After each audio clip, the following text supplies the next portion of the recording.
കോഴിക്കോട്ടെ ഭരണകർത്താക്കളും പൊതുസമൂഹവും തന്നെ അവഗണിക്കുകയാണെന്ന് നടി കുട്ടിയടത്തി വിലാസിനി. കോഴിക്കോട് കോർപ്പറേഷൻ ചലച്ചിത്രമേളയുടെ സമാപന ചടങ്ങിൽ ആദരമേറ്റുവാങ്ങിക്കൊണ്ട് സംസാരിക്കുകയായിരുന്നു അവർ.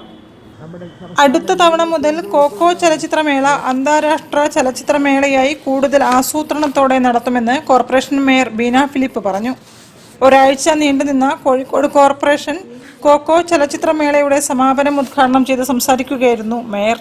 അതുകൊണ്ട് അടുത്ത പ്രാവശ്യം നമ്മൾ എന്തായാലും എന്ത് ചെയ്യും, മുൻകൂട്ടി പ്ലാൻ ചെയ്ത് അറിയിച്ച് നമുക്ക് ഇങ്ങനെയൊരു അന്താരാഷ്ട്ര ഫിലിം ഫെസ്റ്റിവൽ എന്ന് തന്നെ വിളിക്കാവുന്ന തരത്തിൽ നമുക്കിത് നടത്തുകയും അന്താരാഷ്ട്ര തലത്തിൽ അറിയപ്പെടുന്നവർ, അത് നമ്മുടെ നാട്ടിലുള്ളവർ മതി കേട്ടോ, അവരെ കൂടെ ക്ഷണിച്ചു കൊണ്ടുവന്ന് നല്ല സെമിനാറുകൾ നടത്തി മുൻകൂട്ടി പ്ലാൻ ചെയ്ത്, ശരിയല്ലേ ശേഖർ, അങ്ങനെയൊക്കെ നമുക്ക് ചെയ്തുകൊണ്ട് നാടക സിനിമാ രംഗത്തെ പ്രഗത്ഭരായ വിജയൻ വി നായർ, അജിത നമ്പ്യാർ, കുട്ടിയടത്തി വിലാസിനി എന്നിവരെയും ബാങ്ക്മെൻസ് ഫിലിം സൊസൈറ്റി സെക്രട്ടറി KJ തോമസിനെയും പരിപാടിയിൽ ആദരിച്ചു.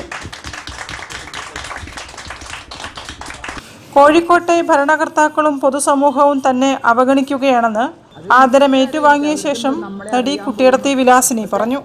കലാകാരന്മാരെ അറിയുന്നുണ്ടല്ലോ, കോഴിക്കോടുള്ളവരെ അറിയുന്നുണ്ടല്ലോ, എന്നെ മാത്രം എന്തുകൊണ്ട് അറിയുന്നില്ല, എന്നെന്താ ആരും ഒന്നും ക്ഷണിക്കാത്തത്? എനിക്ക് ഭയങ്കര വേദനയാണ് ആ കാര്യത്തിൽ. കോർപ്പറേഷനൊക്കെ ഞാൻ എത്രയോ വർഷങ്ങൾക്ക് മുൻപേ അറിയുന്നതാണ്. ഭാസ്കരൻ മാനേജറായിരിക്കുന്ന സമയത്തൊക്കെ ഞങ്ങൾ അവിടെ പരിപാടിക്ക് പോയിട്ടുള്ളതാണ്.